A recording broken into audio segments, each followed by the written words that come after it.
Hi, I'm Joni Patry, and welcome to my YouTube channel. Well, we have a special treat today. We have Dr. Q, who is going to inform us about one of the most interesting things that I've been acquainted with lately, and it is called the Indian palm leaf readings, where it actually goes and finds all of your history in accordance to all of your lifetimes, who you are. They have access to this. It's like the Akashic records, is that right? In a way, Would yes. you say? Yeah. So the Indian priest in India and the Vedic astrologers there, they can go find your palm leaf. And in that palm leaf, it has everything about you, about your karma, about what you need to heal, and more. As a matter of fact, I just had this experience and it was astounding what we can learn about ourselves and our purpose here on Earth. But I'm going to let Dr. Q tell us more about it because he's the moderator in not all of the readings, but many of the readings, and he helped moderate mine. And I was so interested in this whole process. I wanted him to come and tell us all about it, because this is really life-changing, and he has had life-changing experiences with this, so he's made it his mission to help introduce this to more people in the world. So with no further ado, please tell us all about, well, tell us how you got into it. Sure. How this all came about in the very, very beginning. Thank you, Joni, for having me today pleasure. On your show.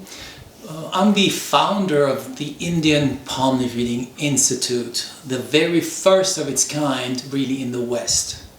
We started the institute as an established and founded institute in the United States about 10 years ago. And I came across Nadi readings, or Nadi Shastra. That is the actual name of this. We just created the term Indian Palm Leaf Reading to make it as literal as possible for people to somewhat get an idea what it is that we do. Indian, hoping that they would connect it with India. Palm leaf, so that they wouldn't mix it up with the palm of the hand. And yet, many times we get messages saying, can you please read my palm? And now my answer usually is, please just read our website and then come back to us. And reading that there is some sort of message for you. So Indian Palm Leaf Reading. But in India, nobody calls it that. They call it Nadi Shastra, Nadi Astrology, or Nadi Reading. And Nadi has many meanings. They use it in yoga too. For example, the Nadis are your energetic streamlines. So Nadi could mean pulse, representing life. Nadi means the actual leaf on which the message is written on. Nadi Astrology too. Nadi Astrology, that's why they call it Nadi Astrology. Nadi also is the seeker, the person who seeks the information on the leaf. But Nadi also means the exact moment in time when you get your reading. Not a day before, not a day later. So in November of last year, when you had your reading, that day was your Nadi. Wow. The exact moment in time. I didn't know that. Because your reading starts with the exact day you get the reading. Not a day before that, and not a day later.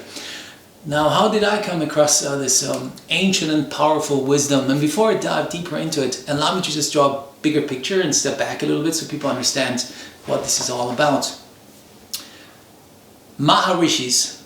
Maha means great, Rishi means sage. Maharishis, great sages in their eternal wisdom, wrote down messages for souls to help them create a better life trajectory for themselves after the reading.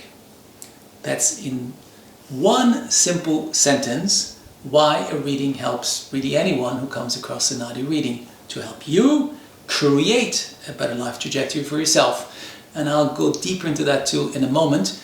It's basically a gift from the Maharishis to humanity. It's a gift. And they wrote these leaves not just for any odd person. There are 4 yugas, not to be mixed up with yoga. The yugas are huge time periods, and I try to keep it short. Now we are in Kali Yuga. Kali Yuga is winter, the dark times. We are about to transition into Satya Yuga, which is the golden times. What's the difference? In Kali Yuga, winter, only 25% in these cold times are on the righteous path. 25% only. 75% are off track, not on the righteous path, not Dharma. That means that 25% have to carry the brunt, 75%, through these dark times to then reach Satya Yuga, where everyone is in bliss and on Dharma and things are very different. There is no ego interfering with us anymore. People try to do the good thing and are not pursuing the worldly things that we in this lifetime are faced with. Power, money, you name it. Within the 25% who are on the righteous path, a minority is also an old soul, which means a soul about to graduate and reach moksha. Allow me what moksha means. Moksha means liberation. And ultimately, in Hindu mythology, moksha is the aim of the game for all of us. That's right. We are here to go through the seemingly never-ending cycle of samsara, which means birth and rebirth, gradually graduating from one level to the next, and there are 7 levels altogether. How many lives you need in one level, only God knows. Some of us graduate faster, some of us take longer. So the bottom, the first and second level is like going to kindergarten, grammar school, as we graduate and eventually get to university level and then become a wise soul, so that will be 7th level. Leaves are only written for those that are about to reach moksha, that means last lifers, or second to last lifers, so they only need one more time to come back to reach moksha, liberation. And liberation means to be reunited with eternal source. You can kick back, relax, stick your toes into a sandy beach and sip a pina colada under a palm tree. Or, that's a third group of people who were, if I may be a little tongue-in-cheek here, were crazy enough to voluntarily come back.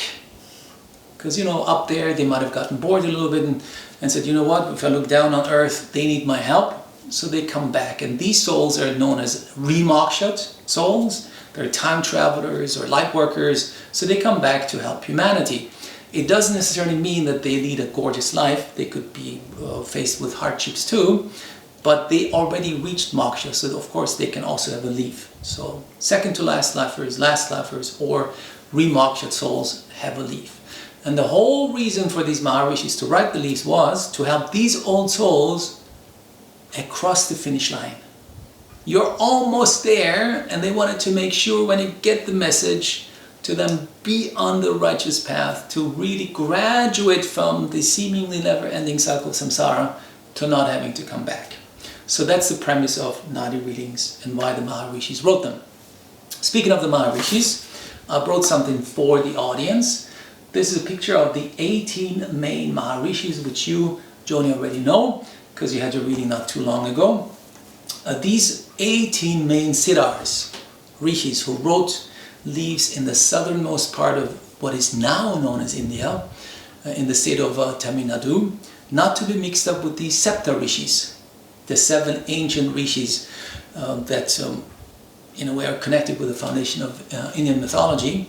These are 18. Some of them are also part of the Sapta rishis, like Agastya, for example, but not necessarily all of them are connected with the Sapta rishis. So these rishis, 18 of them are the main ones. There were hundreds who wrote leaves, actually, but we only primarily look for these 18 rishis.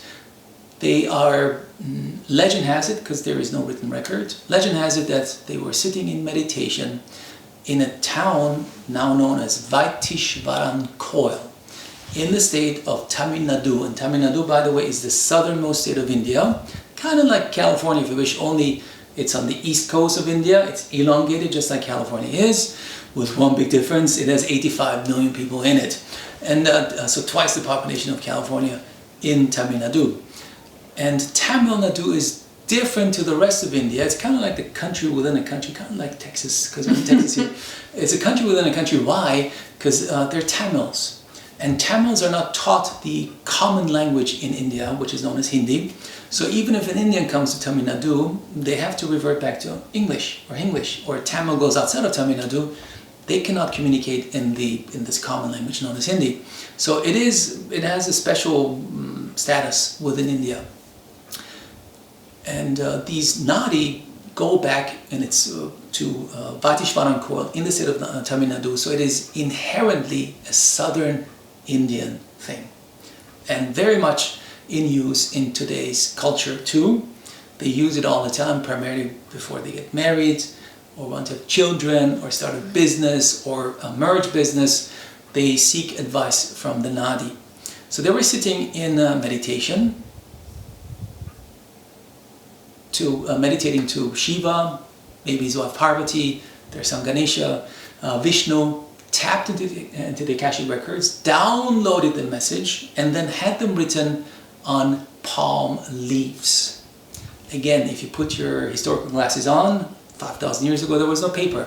So they utilized what they had in abundance. Big palm trees with big leaves, they cut them into, give or take, 10, 15 inches stripes, about 1 or 2 inches wide. They etched the information onto a fresh leaf, and when the leaf dried up, the message came through. And I brought you, so that you understand what I'm talking about, a so-called book or bundle. In one book or bundle, there can be a maximum of 108 individual leaves. 108, by the way, is possibly the most spiritual number in Hinduism. In astrology. In astrology, well. Yeah, in astrology. There's 108 functions, yeah, of course. So absolutely. So nowadays, though, I would say the average bundle has about 40 to 60 leaves in a book or bundle. Why? They disintegrate, fires, floods, they get lost, or they've already been used up, so the lifespan of a leaf has come to an end. They would then take it out and give it back to the universe in a water ceremony. And a book or bundle refers to which rishi wrote the book or bundle. If I use Agastya, to go back again to the picture that I just showed, the guy in the middle with the potbelly, his name is Agastya. He can be deemed as the GP, the guy who wrote the most leaves, the father of Nadi astrology. And that means that every single leaf written in this book is written by Agastya, hence an Agastya book. And each leaf represents a soul. So that means that up to 108 individual souls travel together in this one book or bundle. That means you're soul sisters, soul brothers, you're in a soul group, but you're not related to them. It could be a gentleman from France, a lady from Australia, we do not know. You're not related to them. They could have already been born or not born yet. We don't know. What you have in common to be a soul group is your thumb impression type. And that already brings me into the core of the whole thing that I can explain to you. Now, again, put on your historical glasses. The Maharishis in their eternal wisdom thought to themselves, how can we help a seeker find their leaf? Because in the old days, nobody could read or write, really, only the elite. Priests maybe, and kings, rulers, but the common person, that's 99% of the people, could not read or write. Mm-hmm. So they knew that the thumbprint is the one thing that connects them. They know it's individualized, you cannot fake it. They know it's you. So in the old days, they connected your thumb impression to your leaf. Now what happens today is gentlemen would submit their right thumbprint, ladies their left. It has to do with Hindu traditions, because left represents male energies and left female energies. And also the thumb is the most spiritual finger that we have. When you meditate, you put index and thumb together. Anyway, so that's the reason why we use the thumb. And please don't worry, because I know I've guided quite a few people over the years with their Nadi readings. If you don't have a thumb anymore, or if you cannot produce a thumb impression anymore, don't worry, we can use your index finger or any other finger we can use. And if push came to shove, we can also use your toes. Mm-hmm. It's possible. And if you are a male without a right thumb anymore, you can submit your left or vice versa. We just need to know that you're a male, but you submitted your left. And since we're explaining this too, we had a few transgendered people in the meantime as well. And it's always gender at birth that counts. So as a male, you would submit your right thumbprint. Then the reader, that's the person who can find your book and then find your individual leaf in it. It's called matching, and then read it back to you. That person's called a reader. I'll explain him too in a little bit. He will then look at your thumb impression, literally through a magnifying glass, and identify. And I brought one of these thumb impression forms that we use in our institute. That's all a reader needs to know, really. Which country you were born, if you were born as a female or male, and then your thumbprint you put on. You would look at it and then identify, funny enough, one of 108 different thumbprint category types. There are a couple thousand, actually, quite many thumb impression category types, but only 108 carry a leaf. And that would put you in a soul group. It's neither good nor bad, it just is, you need to embrace it. And I gotta be honest here too, because some of the thumb impression category types are gentle, easy, and some of them are a little more challenging.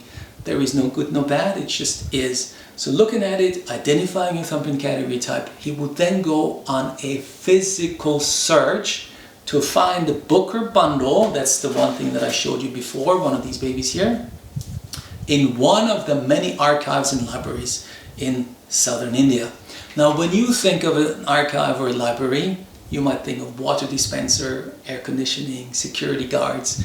Folks, we are in India, so 95% plus of all these archives are more or less a little hole in the wall, a back room in a reader's office, which is of course locked. It's the treasure of the reader dynasty and family, but they have maybe 200, 300, 500 individual bundles in it.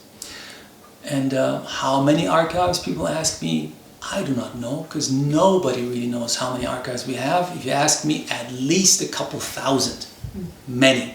There are big government-run archives too, either federal or state-run. By the way, India is kind of like the US too, state-run with governors in each state. And I've been to, I would say by now, to all of them in Tamil Nadu that are the bigger ones, either run by the federal government in Tamil Nadu, by Tamil Nadu state, or by the municipality.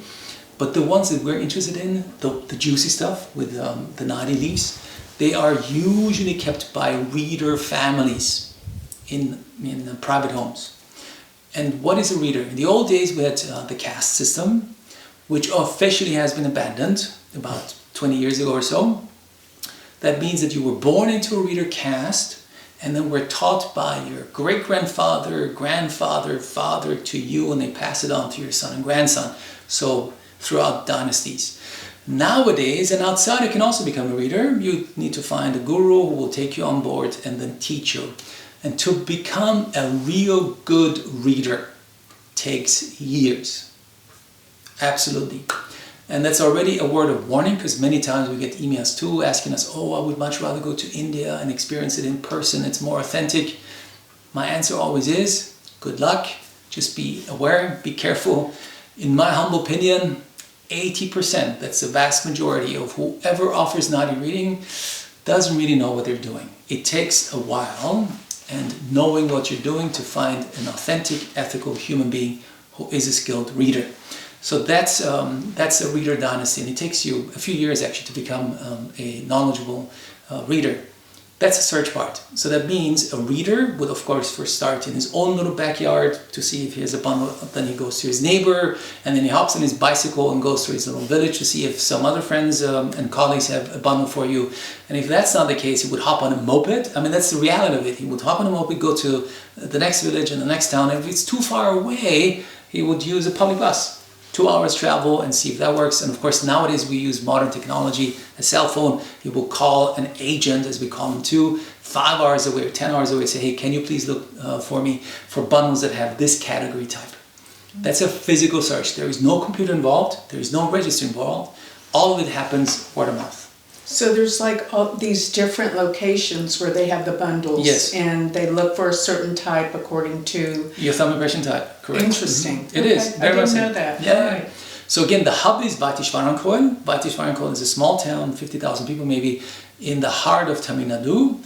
The top of the state is Chennai, formerly known as Madras. You would travel 5-6 hours south and you would end up in in Vaitishvarankor. But Chidambaram, for example, is Pondicherry, so all that little area around the 2-3 hours drive time is a hub. But of course, nowadays you can have a reading and authentic. I'm talking about authentic and ethical readings also in the capital city, Chennai. You can have it outside of Tamil Nadu, in other parts of India. And I'm not diving into Brigo books. Some of you might already heard of him.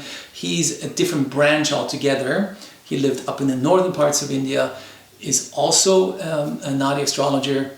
But in today's session, we're just going to focus on the Tamil readers and Maharishis.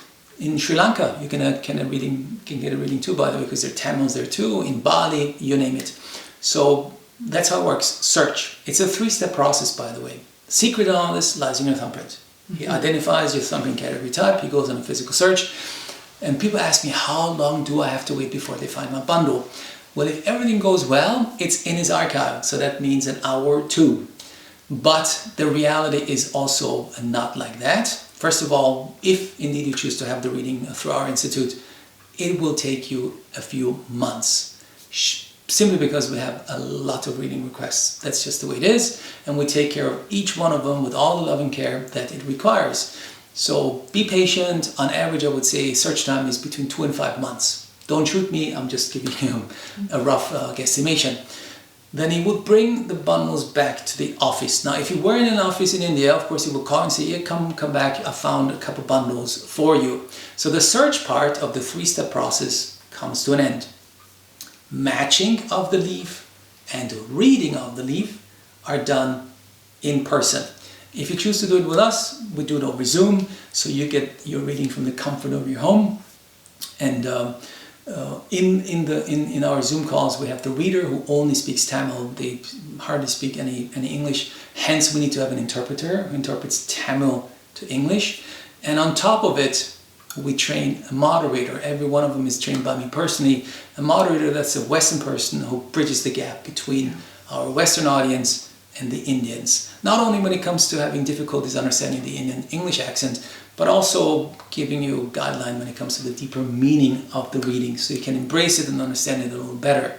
So these 3 people help you through this 3 to 4 hour long process called matching and reading. Now, what does matching and reading mean? So step 2 is matching. Matching of your actual leaf within the bundle.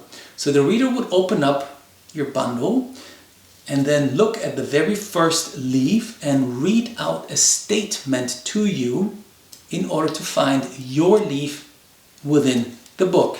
Let's say Joni.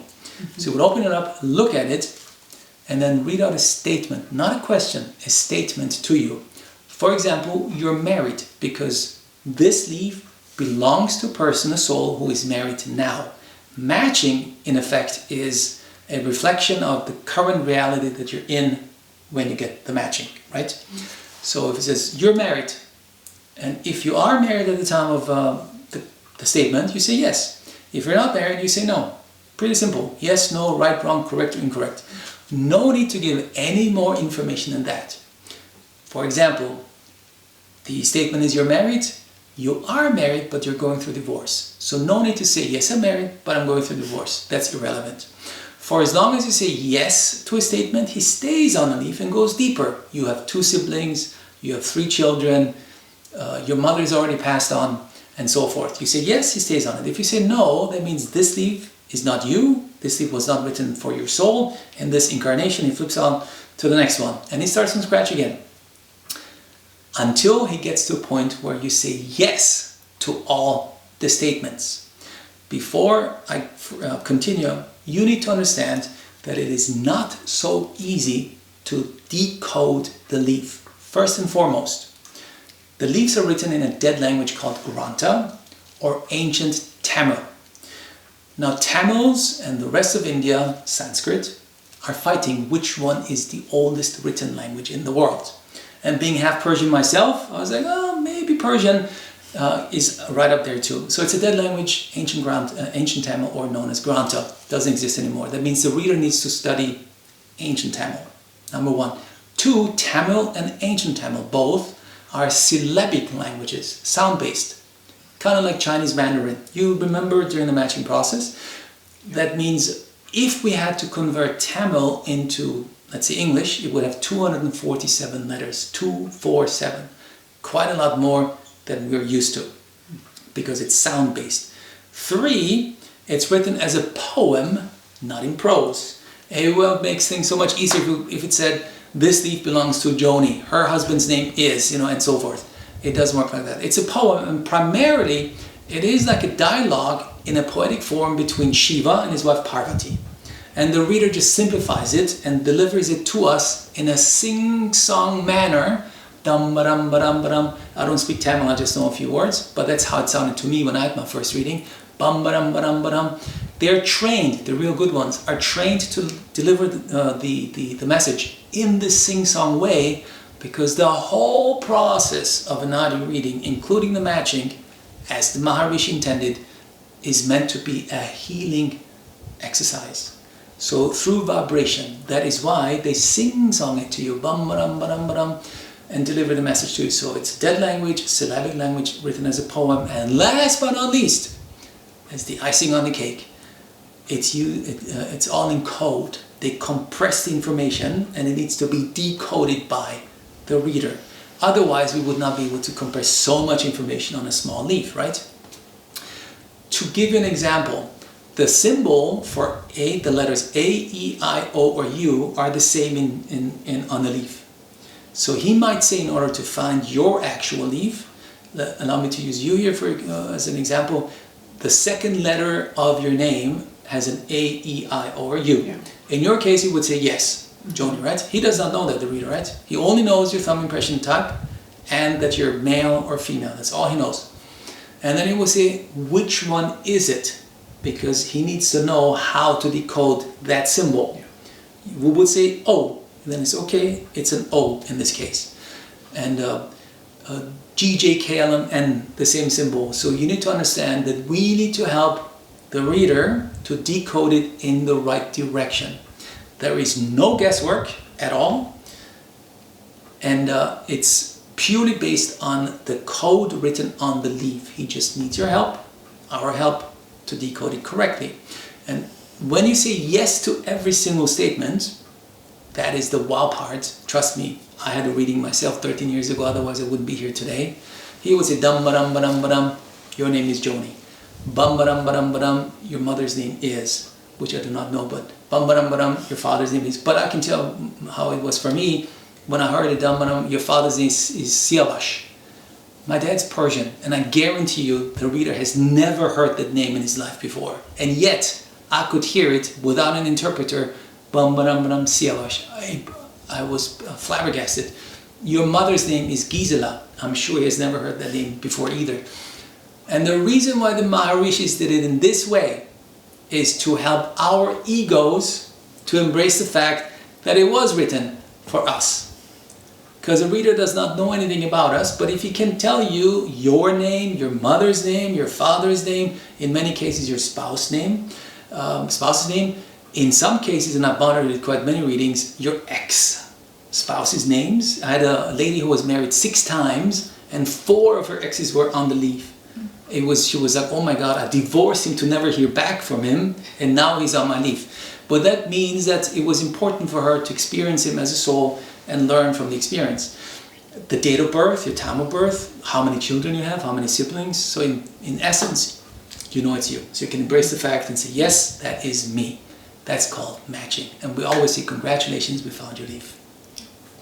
And then comes the reading. We do the search for bundles and the matching of your leaf to finally give you a reading. Now, let's start with the most important right away.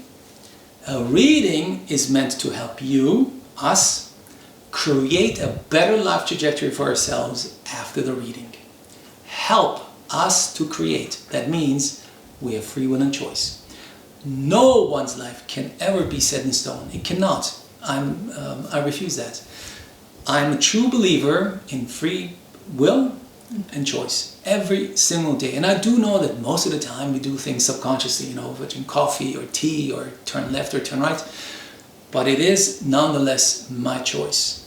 A reading is meant as your guideline, as a compass, as a blueprint, and tell you, look, you are currently, from today's point of view, on this path. Do you like it? or not. If you like it, beautiful, that means you are on the right path, and keep doing what you're doing to actually reach moksha. And if you don't like what you're hearing, well then, you need to change course and bring the ship in the direction that you want so that you can ultimately sail into calmer waters. So very important, no one's life is set in stone. You got free will and choice. You can embrace the message or not. Now that that's out of the way, your reading is based on 3 aspects. Number 1, as your baseline, as your red thread, as your genetic imprint, if you wish, is your thumb impression type. It's based on this. Without your thumb impression, no bundle, no leaf. Some of them, as I said, are a little gentler and some of them are a little more challenging, but either way it makes a difference.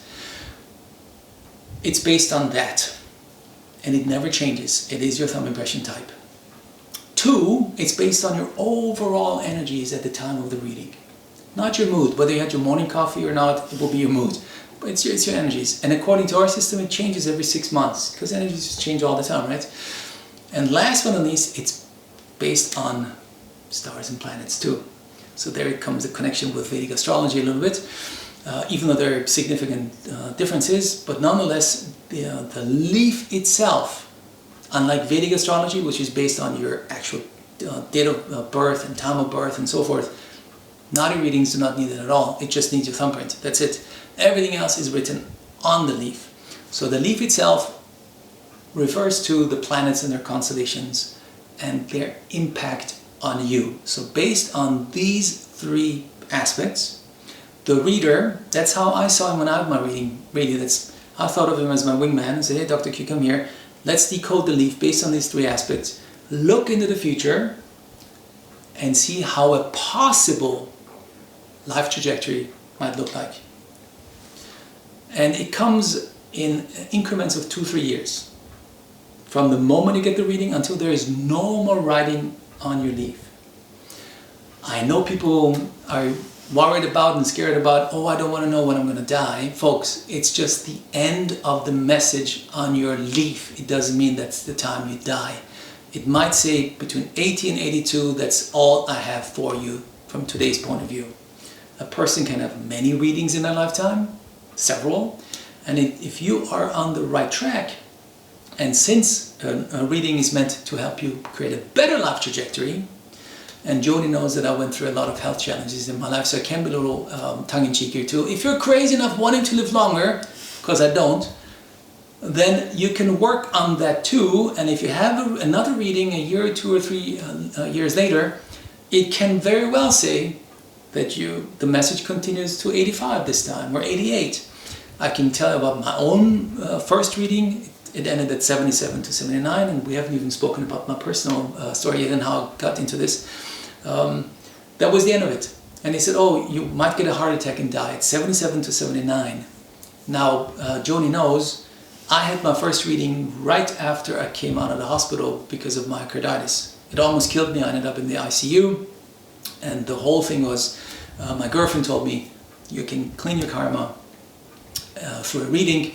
And so the reader had no clue who I am and that I just came out of the hospital with heart issues, and that to me it is likely to die of a heart attack. Really it is. I have a weak heart from the chemotherapy that I received, from radiation from my cancer, and then the myocarditis and on top of it. So he said, it's karma based, you might die 77 to 79. I embraced it, but he said there is, you can do something about it, and that's where the magic lies, and we get to that in a moment. And I did, and my second reading, which I did 3-4 years after, my first reading said till 85. It's not my aim to extend my life, but anyway, it seems that I'm on the right track here. So based on the 3 aspects, he gives you a reading from the moment you get your reading until there's no more writing on the leaf in 2-3 year increments. And it gives you the good, the bad, and the ugly. It's a raw reading, my friends. Raw, not sugar-coated. It's not about you being special or chosen, as much as we all want to be special and chosen. Trust me, we're all special and chosen. We are. It's what we do with the gift called life that makes us special and chosen, really. We all have a gift called life, consciousness, free will, choice.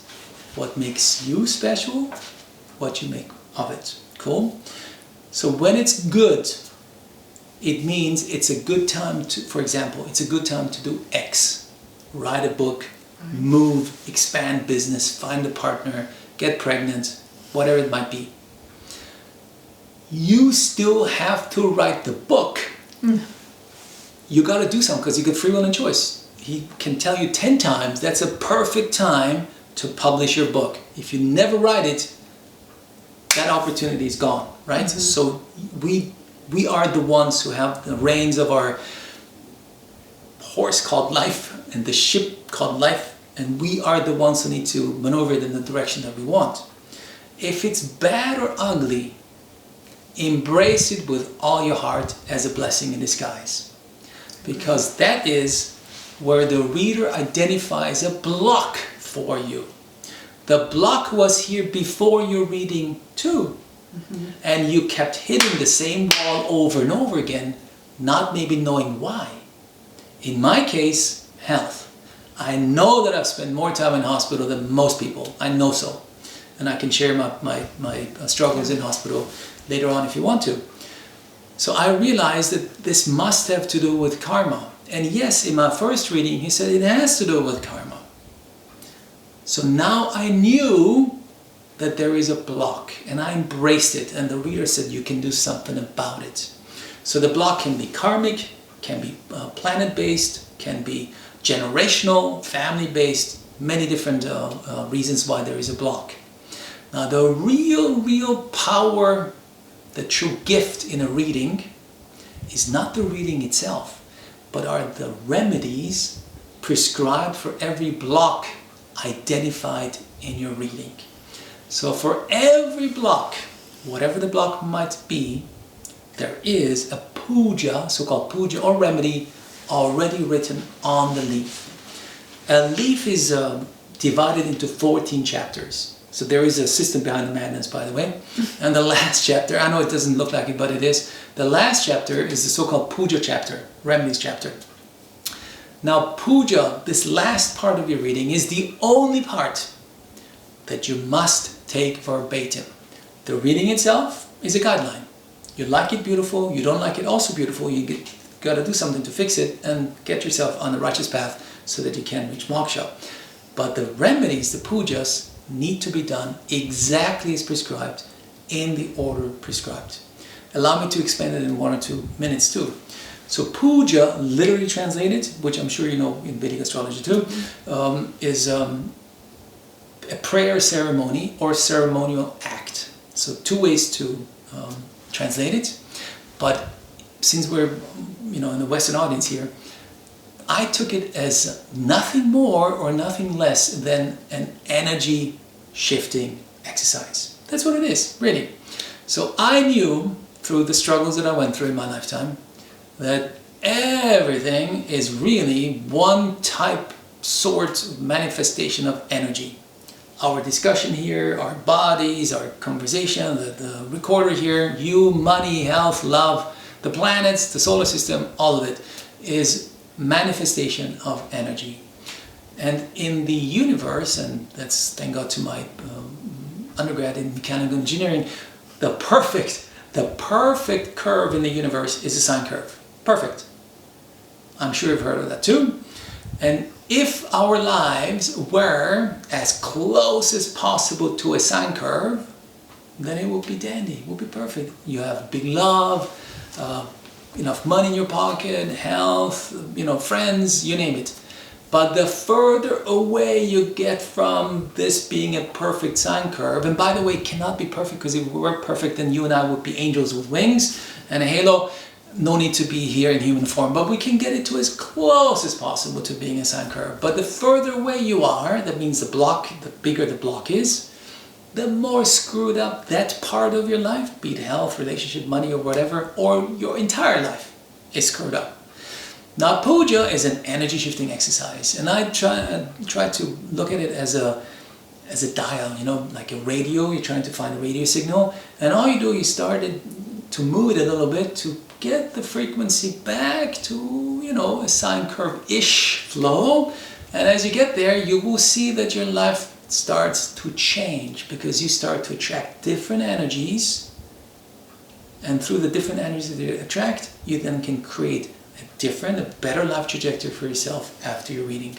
That's really what it is. And the pujas, folks, is nothing earth-shattering. They're easy. Anyone can do them. It's either a mantra that you need to do on a specific day, 5 Wednesdays in a row, 10 new moon days in a row, or whatever it might be.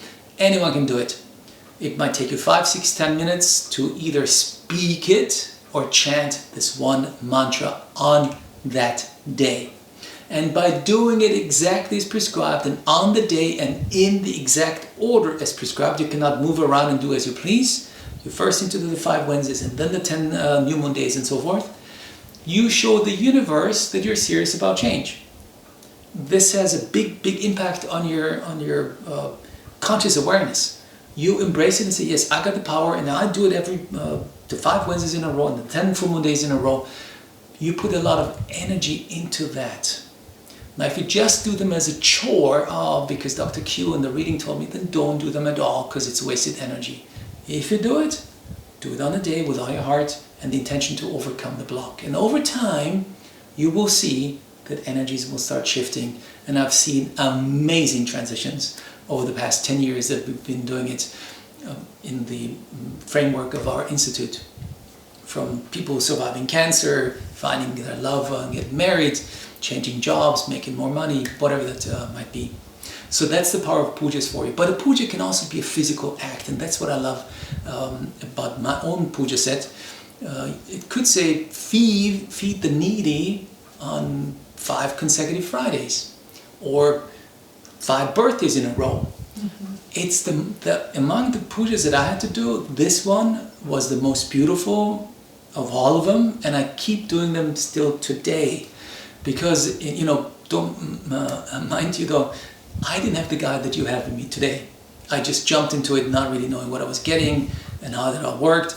And so the guide, the reader, tells you things as if they were gospel. Like, it's the Indian way, this way, and no other way. And of course, somehow I needed to adjust it to my Western mind a little bit. And know that this can only be a guideline, and the pujas are here to shift energies. I understood that somehow, intrinsically. So after within these mantras and chants and stuff, there was one that said on 2 consecutive Wednesdays in my particular puja cycle, feed the needy. I remember that very well. So I asked the reader, what do you mean by feed the needy? Should I do a soup kitchen? Should I donate money? What should I do? And the guy just said, you'll figure it out. What do you mean I figure it out? At that time, I just had survived a major heart issue, found a gal who lives in Budapest. So I live in Budapest, by the way, now, which is the capital city of Hungary. Please come and visit. Beautiful city. It is a beautiful city, yeah. Although I'm from Vienna, which is next door, just 3 hours away. And so I moved there. I don't speak Hungarian. I didn't know anyone. And my closest friend, Emis, who also is in this institute with me, I asked her, what should I do? I mean, if you screw it up, if you don't do the puja exactly as prescribed, you have to start from the beginning again. And I didn't want to do that. And I wanted to show the universe that I'm really serious and I don't want to be in the hospital anymore. And then the day before, it dawned on me. I said, oh my God, I always go to this one cafe. And I always saw at the time an elderly lady who I thought doesn't have money because he was always scrambling for money. I just told the waiter, I said, you know what, whatever she orders today for lunch, I just pay for her. Oh, that's cool. That was beautiful. I'm telling you, that was more beautiful for me than for her, because I was sitting, around the corner and I was observing her, and the waiter said, no, it's already paid for. I don't speak Hungarian really, but I could see what he said. And she was looking around, she tried to figure out who did this. Oh my God, it was so beautiful for me. Yeah. And the second one also came to me because I was lined up for a cup of coffee, still in Budapest. They were talking 12, 13 years ago. There was like a young couple and they were fighting.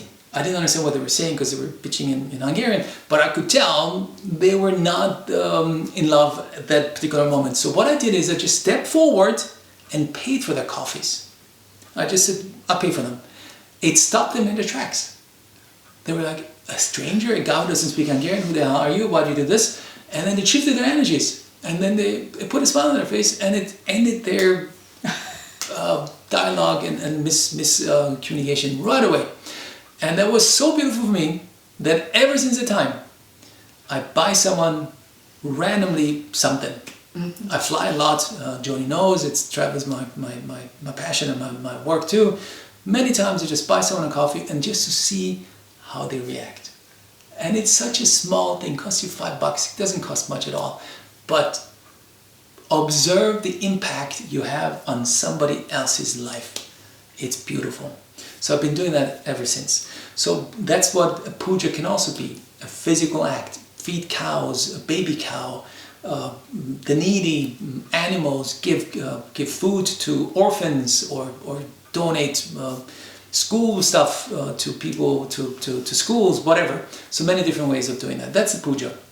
So in essence, I covered it all. I tried to be as precise and concise as I possibly can be, and I really appreciate you listening for so long. But it's a complex topic about the gods and Hinduism and astrology and Nadi readings and where we are. A little bit about me so that they understand. I'm just a simple, really simple guy from the West. My dad's Persian, believe it or not. My mom's Austrian, as beautiful as Joni is, blonde and blue-eyed. And in 1969 they got married because my father, the more mature audience here might be able to connect, is a bit of a Omar Sharif lookalike, a wealthy guy from the Middle East who ended up in Vienna because his cousin got married. And on the wedding day of his cousin, who was a friend of my mom's, that's why she was also at the wedding in Vienna, he meets my mom and the next day he goes and proposes to her. Wow. Wow, indeed, So my mom said yes. And so she moved with him to Iran. So I grew up in Iran, but we had to flee the country in 1979. Some of you might be mature enough to remember there was a Persian Revolution. And, my mom's Catholic and my dad's Baha'i. And living in a Muslim country. So we had to flee the country because my dad was wealthy and a prominent Baha'i, and we would have been at least imprisoned, and my father would have been executed for sure, so maybe all of us. So we had to leave. So I know how it feels to be wealthy with chauffeurs and nannies and the golden spoon in my mouth and all the rest of it, but I also know how it feels to be a refugee. Our lives were compressed into 4 suitcases. I remember the day very well. My mom and my brother and I took a flight to Vienna to never go back. And my dad said, no, I'm going to stay on. And he, 2 months later, caught the very, very, very last flight out of Iran. And the revolutionary guards were already after him. And he was very lucky that he got out at all. So I know how it feels to be a refugee-ish. We were cramped into my grandmother's apartment in Vienna. Beautiful city though, too. And safe and all the rest. And so lucky me to end up there. But at the same time, karma, energies, God knows, I am a true believer that we choose our parents. I know, so we're all connected in a bigger picture here. So ultimately to maybe experience how it feels to be wealthy, how it feels to be not so wealthy, and also how it feels to having to overcome certain challenges. Well, the revolution taught me impermanence. Yeah. Nothing in life is permanent, nothing. No matter how much you think that things will stay the way they are, like my dad did. Oh my God, he had warnings from his friends and family across the globe saying, pack up, shift a couple million outside of Iran, something will change. He said, oh no, look at me, I'm somebody here, nothing will ever change. And boom, it does. So Iran really taught me impermanence. And I received as my very first spiritual lesson, not knowing that I was receiving one at the time. But ever since that time, I know nothing always stays the same. Nothing ever. It's ingrained in my head so much that I had it tattooed in my forearm. Panta Re, everything flows. Yeah. And when I meditate and go through hard times, I look at it and just try to remember that nothing ever stays the same. It's a permanent flow. Everything is. Then in 1986, some of you might be mature enough to remember that too. Chernobyl burst, and even though Chernobyl is 2,000 miles away from Vienna, Austria. At that time it was part of the USSR, now it's a separate country called the Ukraine, and still an embattled country. Countries can have karma too, who knows.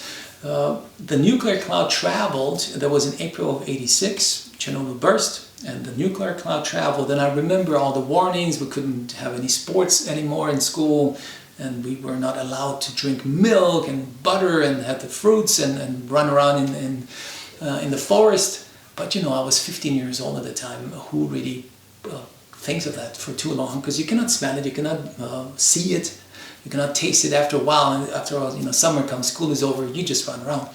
And ultimately, that's the reason why I got cancer, like many other people too at the time. It just took a year to manifest itself in my system. And lucky me that my mom finally got sick and tired of regular GPs thinking, oh, he's just tired, he's like, I don't know, he's a teenager and he's growth spurt and whatever. And so she took me to just a emergency hospital to take an x-ray of me. And that is when we realized, oh my God, my lungs were already filled up with cancer cells. And my battle started when I was 16 years old, and it took me 3 years and 6 months as an inpatient, and many times as an outpatient. As an inpatient, with surgeries, chemotherapy, radiation therapy, and lots of other issues that I had, to then be released when I was 19 years old. So when I was 16 and I was admitted with cancer in the oncology department, because it was blood related, I said, God, why me? First the revolution, and we saw people get shot dead in the revolution. We did, absolutely. And now I'm here in the cancer ward, and I saw people die in my cancer ward. Of course, you befriend them, you spend a lot of time with them. And then when I got released at 19, I said, God, why me? How come I survived and they did not? There's got to be a reason for that. And that is because Joni asked me, what made you do all this? And that was the moment, I'm telling you, that was exactly the moment why I started to think, even though as a teenager you're young and you're really other things in mind, you want to hang out with friends and I don't know, party, but that is really the moment when I started to think there's got to be something that's bigger than me. And ever since that time, and I hate to say that's almost 40 years ago, that gives away my age too, to pierce that veil. I wanted to know what's out there, what is it I cannot see, how come these people died and how come I didn't die, and how come many people got stuck in Iran and get tortured and executed and we did not, and even though I experienced it, so it impacted me, but yet I got away with it, and all the rest of it. So for the next almost 40 years, ever since the time, I tried to pierce the veil, from Reiki healing levels that I took to, psychotherapy, group therapy, Vipassana, distant healing, energy healing, you name it, all of it. Shamans in the Amazon, I did it all. Just to see. And the more I learned and experienced, the more I know, wow, I don't know anything. And the rabbit hole, it just gets deeper and deeper and more complicated. But I must say, now I know that I've come to embrace that what also already the old sayings have been saying is, don't do harm to another, because that's what you do to yourself. And you got to be good, you got to be kind, you got to help other people. Yeah, because I think in here we're all somehow connected. We are. There is no distinction between you and me out there, and we're all really one, maybe different fingers of the same energy, right, or however you want to call the thing that we cannot touch. But we are connected for sure. So, and doing good is really all that I'm interested in. I think about what we talked about before, the bigger meaning of things, consciousness, but really ultimately I'm here to help other people. And so when I had my reading, and the reading happened 13 years ago, again, a virus hit my heart and I was diagnosed with myocarditis. For those of you who do not know what that is, it's inflammation of your heart muscle, which is very dangerous. You can die like that, but I didn't. Because my girlfriend Emise, who ultimately told me about these Nadi readings, sent me to the hospital, my cancer hospital, because I didn't feel too good. I had chills and a little bit of fever, and I wasn't at my best. She said and she told me that this doesn't look good. We were in Budapest. She put me on a train at 7 o'clock in the morning to go to Vienna, which is only 3 hours by train. And then I walk into my cancer hospital, where they've known me my entire life, really from 16 onwards. And I know all the nurses and all the physicians, and they, oh, Dr. Q, welcome back and stuff. So they did a quick test on me, and they sent me to the cardiology department. And I remember the cardiologist, he said, oh my God, he said, this doesn't look good at all. You have to stay, you're lucky that you're alive. I said, what? I just walked in here, I took the metro, I took the train, so I cannot be that bad. I need to fly to Frankfurt, I remember that too, in 3 days from now, because I got work to do. And he was shouting into my ear saying, I don't think you understand, Dr. Moyd, you are deadly sick. You're lucky that you're alive. I said, oh, really? That day, so I had to check in, and that day I collapsed. My fever ultimately, within a day, hit 108 Fahrenheit, not just for 1 hour or two. I was in a delirious state for weeks. I did not know if it's a Sunday, a Monday, morning, evening. Ultimately, it was so bad that they shoved me into the ICU. And my mom, bless her heart, she came every day, of course, because she's Viennese, and my best friend Amis came, and she washed me, she cleaned me because I couldn't move at all. Basically, they just sedated me for weeks. And they told my mom, either his body fixes it or not, because there is nothing you can do. It's a viral infection. And so my heart muscle was inflamed. I'd water my heart sac, I got pneumonia, and water my lungs, but I survived. Otherwise, I wouldn't be here today. So in the ICU, or when they shoved me into the ICU, I realized that being sick, of course, because I embrace everything that I'm in the equation, right. So I take ownership of, it doesn't matter what happens to me, even though I didn't do anything, but I'm in the equation. So without me, none of this would happen, right? Even Chernobyl, I took ownership of my cancer too. I said, okay, I know that I'm a victim, if you wish, but still I'm somehow ended up being in the equation, so I need to learn something from this incident. So the same thing when they pushed me into the ICU, I said, okay, so it must have to do with karma. And then in the ICU, Emis told me, you can do something about it. You can help clean your karma and overcome this seemingly vicious cycle of being sick all the time by getting a reading. And that's the beginning of my journey. Little did I know at the time that I would be sitting here today talking to you and bringing this to your wonderful audience. Because when I had my reading, all I wanted to do is not have tubes down my throat anymore, not needles in my veins, right. And be done with it. Really, that was my only goal. That was it. And when the reader in my first reading told me, "Oh, and you bring this to the West," it didn't even sink in much, because look at me, I'm not Indian, in case you haven't noticed yet. And I do love yoga. I've been doing yoga for 30-some years, and I love Indian food too. Don't get me wrong, I love spicy food. I meditate every day too. I do all of that, but I have nothing to do with India apart from me visiting India and traveling. But that's about it. And so I just shared my story, my experience of my reading with my friends and family. And because I've done so many different things, and I always am very enthusiastic, if I like something, they trust me and they want to do it too. So they said, "Oh, I want to get a reading too." I said, "Beautiful, let's go to India." Yeah. And that's when I had to realize that for most Western people, India is a no-go zone. Yeah. It's just the reality of it. I've been in tourism and travel my entire life. Yeah. The travel business, I've traveled almost anywhere I can possibly think of. And destination is not the reason why I won't go. So I will go almost anywhere apart from being a war zone maybe. But that's about it. So that's when I had to realize that really most people would never go to India, maybe because it's too hot, the food's too spicy, I don't know, mosquitoes, right. Whatever the issue might be.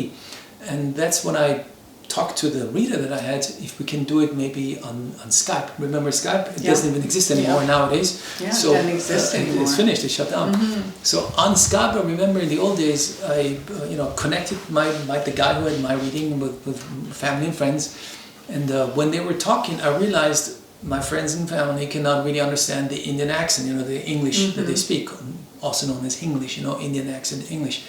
So I sat in every single one of them, retranslating it into more proper English, and then also helping them understand the deeper meaning of it. Yeah. And that is how I learned myself, learning. It was very helpful that I had you as a moderator. Oh yeah, very, thank you. Yes. Thank you. And that is how I realized that we need to have a moderator in all the readings. So at the time, not even thinking of having an institute like this at all, but that's how the whole notion of having a moderator came about. And then friends of friends came, and friends of friends of friends, and people ended up coming and getting a reading from me helping them without really knowing who they are. And that is when I remembered what the reader told me, "Oh, you're going to bring this to the West." I said, "Oh my God." He told me, so that is when we then put things into a legal framework, because I had a travel business in the US. I used to live in Washington, D.C. for a long time, Maryland, Virginia, and that neck of the woods. That's really the one country that I know best. So we established the business here, and that means we pay our taxes in the US. Our banking is in the US. We adhere voluntarily to the California consumer protection laws to give you peace of mind. So it all is based in the US, and so we charge in US dollars too. and eventually it just became bigger and bigger and bigger. And now we're helping quite a few Indian readers and their families with their livelihood. We employ female interpreters so they can support their families. We try to be as giving as we possibly can. And on top of it all, because really I started this as a puja, in the bigger sense of the meaning, to make sure that this is my last life, as he told me in my reading.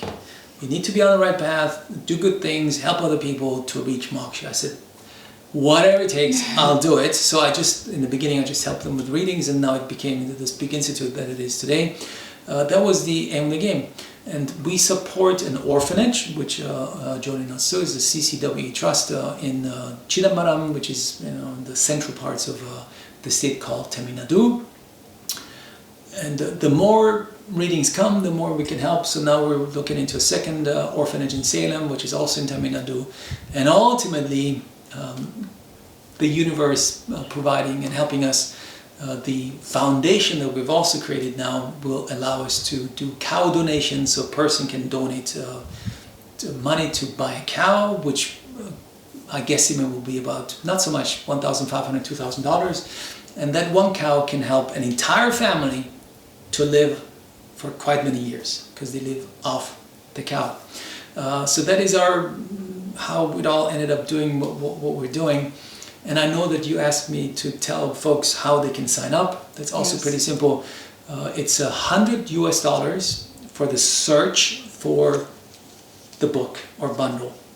So you only need to put down $100. You go to our website. Of course, we're on social media too. IndianPalmleafreading.com is our website. IndianPalmleafreading.com. I'm sure Joni will put it down below. You can find us on Instagram, Indian Palm Leaf Reading, Facebook, Indian Palm Leaf Reading. We also have not as big as our YouTube channel, but we have a bit of a YouTube channel too, known as Indian Palm Reading Institute. And in our YouTube channel, quite a few loving souls allowed us to put their reading unedited, or the way we send it to every person, on our YouTube channel. So you can go and watch their entire journey from matching to reading till the very end, and the pujas. There are by now 12, 15 or so that allowed us to do it. So please rest assured that all readings are private. We don't keep anything on our servers at all. Once you download things, once your reading is over, you receive the recording of your matching and reading, and once it's been received, because we can see that in our system, the system automatically deletes your thumbprint, the recording, all of it. The onus is on you, I need to say that too, because you get 30 days to download the recording and all the other good stuff that you get after the reading, the pujas in a PDF format and so forth, 30 days. And then you download it. If you don't download it, we lose it, so we push you saying, hey, please download, download, download. And if indeed you download it and a month or two later, your computer breaks and you lose the recording, please do not come back to us asking us, can I have a copy of it? Because we don't keep anything for data, your own data protection reasons, that is. So it costs $100. You put the $100 down, go to our website, IndianPalmleafreading.com, and just say start my search, and you do. Once we receive $100 from you, you get an email from us saying thank you for the payment, and now please submit your thumbprints. We tell you exactly what to do, and we send you a form that looks like one of these babies here too, where you put down your country of birth, male, female, and whether you already had a reading or not, that's in your form. And you need to put down your impression. That's also important, because I'm doing this for male now. You got to go down, you put the paper on your desk, and you go down straight, and you go up straight again. The rolling, my friends, is Hollywood, not reality. So you want to do straight, and you want to do it several times, because maybe in the beginning you press too hard and it's smudged, or not hard enough, so it's too faint. You do it a few times. You can do 20, 30, it doesn't really matter. And then you upload it through a secure server, and your data is protected with us. And then you gotta be patient. You will be put on our next in line list. The reader, or we will check your impressions, say, yes, that's good, they're readable. But we'll send you confirmation saying, yes, they're readable. And now you're in a holding space called next in line. The simple reason being, we get a lot of readings. And more than I can really deal with, but we're constantly adding more readers to our team. and currently it's, I know, not so long, 3, 4, 5 months maybe on the in the holding space. Once we have freed up capacity, we will send you an email saying, now you've been moved to our active list. Active list means we start the search for bundles. And currently, active list is anywhere between 3 and 5 months. Can be 1 week. You can receive an email from us 2 days after we say you've been put on an active list. It can happen, absolutely.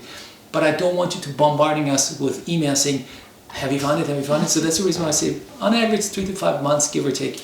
And then you will receive the good news. Congratulations, we found a couple of these babies for you. And then you will pay $400 US for the matching and the reading, 400. And once payment has been received, you can book your appointment. We offer 2 set times, 7 days a week. We really offer readings on 350 days throughout the year. Wow. Only the big holidays, you know, Christmas and New Year's and maybe Easter on our side, you know, on the western side. But it's more so the Indians, you know, Pongal and Diwali. So those we have to take care of too, because nobody works then in India. But give or take 345, 350 days a year, Monday through Sunday, you can book an appointment. And it is based on New York time, would be either 6:45 a.m. New York time, that's early morning-ish, or 12:45 a.m. New York time, that's right after midnight. These 2 time zones, set times, help us to cover really the entire world. Because we got people from Australia, California, all over the world who want to get a reading. So the 12:45 a.m. in New York would be 9:45 p.m. in California. So people on the West Coast can easily get a reading late at night. Those on the East Coast or in between can get up a little early and have a 6:45 a.m. And the rest of the world is easier because Australians not an issue and Europeans also not an issue. So that is how we do it. And I hope I covered it all. Yeah. You asked me if I need to. I think you did, but I just want to say this. You've taken this to the modern world, whereas before, if you were to get a Nadi reading in India, you couldn't understand it. It's true, yeah. And this is like made it understandable and open to everybody in the world today. This is so amazing, and what a gift you're doing for the world to have everyone the opportunity to experience this, to know your karma, to know what you need to do to shift your path, to make things to start to work in this life. And I think just the understanding of who we are and why we're here and all of our gifts and goals is so important.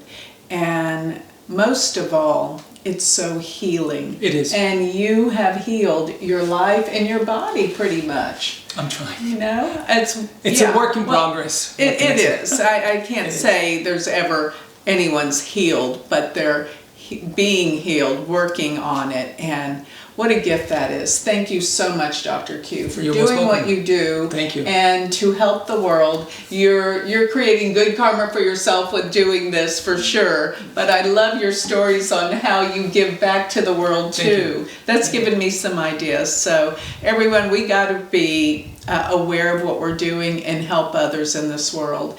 And that's what makes living worth living. Yes, Would you agree? Absolutely, yes. So, thank you for coming and sharing. Thank you for having me. Thank you for listening. I really appreciate your patience. I do not know how long we were talking, but I'm sure it's it was fascinating. I'm sure they loved it. So thank you so much for having me. Thank you. Because namaste. Namaste.